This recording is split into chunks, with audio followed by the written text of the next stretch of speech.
I'm Dr. Mirudhubashini Govindarajan from Women's Center Coimbatore, which is an organization whose main purpose is women's healthcare and solely women's healthcare.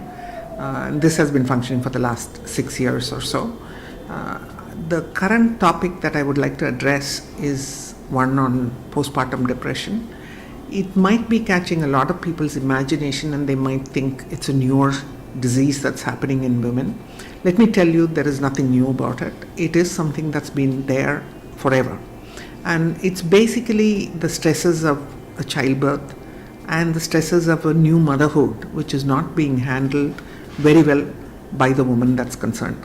And why does this happen and how does this happen? How can we go around either recognizing it? And there's no such a thing as a cure for psychiatric problems. It's more like, how do we deal with it? Now, let me talk about the Indian context. A lot of things are different in an Indian context as well. First of all, this seems to happen worldwide in women who have maybe a slight predisposition for this kind of a problem happening. This may be somebody who's had a psychiatric problem earlier on in life, depressions earlier on in life which might have been recognized, which might not have been recognized earlier, and stresses in life which were more difficult than what that individual could handle. And people do think that motherhood is a happy thing, and once they deliver a normal baby, even with a normal delivery, they should be happy and it's like a happy ending to a story. But very few people actually realize that it's a new beginning of a lot of different stresses that they're mentally not prepared for. So anybody who's had a problem with adjustments earlier in life is naturally much more prone for developing this kind of a problem. And it might be the stresses that they go through in pregnancy, because we see them more often in what we call high-risk pregnancies and even in infertility, people who've been managed with Test Tube Baby program. People who've had a rough time either conceiving or carrying through the pregnancy seem to be much more prone for developing these kind of problems. You might think that once they have a normal baby and everything is over, it's like a happy ending to a story, but what happens is that the stress of managing that baby like a mother starts then. And it's also a letdown phenomena. The anxiety is ended and they do not know how to handle that period of a little bit of emptiness that happens following. And the reason I started saying about the Indian society was things are a little different in an Indian society even compared to the West. Compared to the West, what is more different is that we think that in the West people have very little social backup. So there may be more difficulties in handling a newborn baby. But our society today still has a lot of backup from the families concerned on both sides. But the stresses also apparently seems to be a lot more because of a lot of newer things that we have started doing in our societies, which may be good, may not be very good as well. See, once upon a time in an Indian society, when a mother had a baby, you might know that the first 10 days they were kept away from the society. People wouldn't visit them. This was called the period of time when they were not to be visited. In conventional homes, they were kept away and the visiting did not happen until the puja for the baby or whatever happened 10 days later kind of a thing. But this was our ancestors' way of making sure that the mother and the baby had a time on their own and they had an adjusting period, and the chances of these people either developing an infection or an emotional problem at that period of time was a lot less, and there was the support of the immediate family around them. But however, now the social scenario is changed so much that they have this baby in the hospital, and when they have the baby in the hospital, what has changed is that now it's become a custom for 1,000 people to visit them. Everybody possible feels that it's their responsibility to go see them, see the newborn baby, and there are too many people handling the baby, too many people who are not even sensitive to the fact that the mother and the baby should have a time together.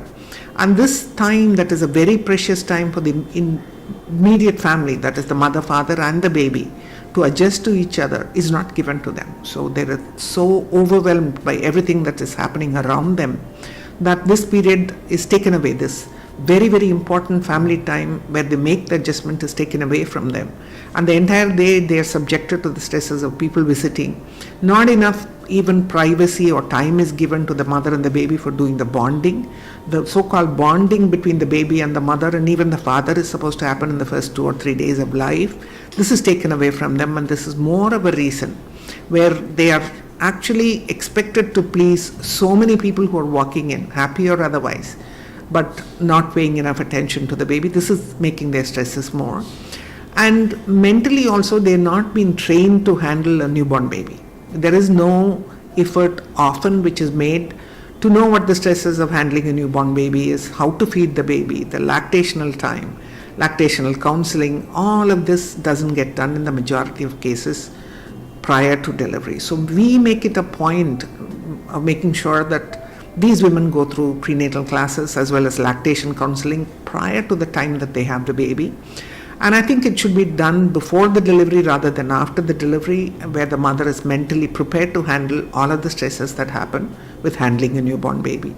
They're hardly prepared for the fact that this baby needs to be fed every 2 or 3 hours, and they will get very little time for a longer period of sleep. The sleep deprivation has a very important role to play. The stresses that the families put on, and usually 1,000 different ways of advising people what to do and what not to do, also creates all this conflict of problems in their mind. So there's so many reasons for people to be subjected to enormous amount of stress from outside as well as inside in this very precious time, which is right after having this baby. And there are women who are unable to handle it. And also our social system does not recognize that there is such a thing called postpartum depression, where this mother finding it difficult to cope up with the stresses that are put on her. And in the West, I can tell you that in a country such as UK, usually there is a system of scoring the emotional responses of the mother even before they leave the hospital, and after they leave the hospital, even at home, to see whether they are handling it well or whether they are having an emotional stress. Here often it's left to the extent that they become so extremely stressed out that there are times where they can subject themselves to harm and the baby to the harm as well. Okay, so this should be picked up by the family, by the physicians around them in an early period of time where interventions can be put in.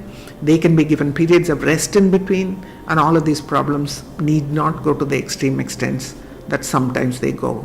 Do we see these kind of cases very often? This is postpartum depression leading on to postpartum psychosis. That's where it becomes a real social problem and problem to themselves and the baby.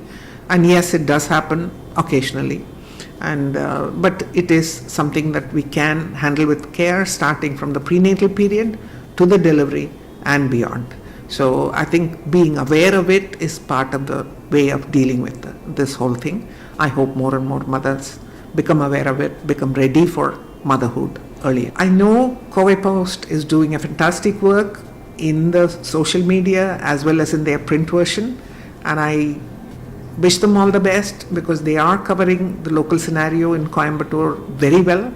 And I think there is a very real role for it because the national media may or may not be covering the actual city of Coimbatore to the extent that Covey Post is handling it. And I wish them all the best in the future.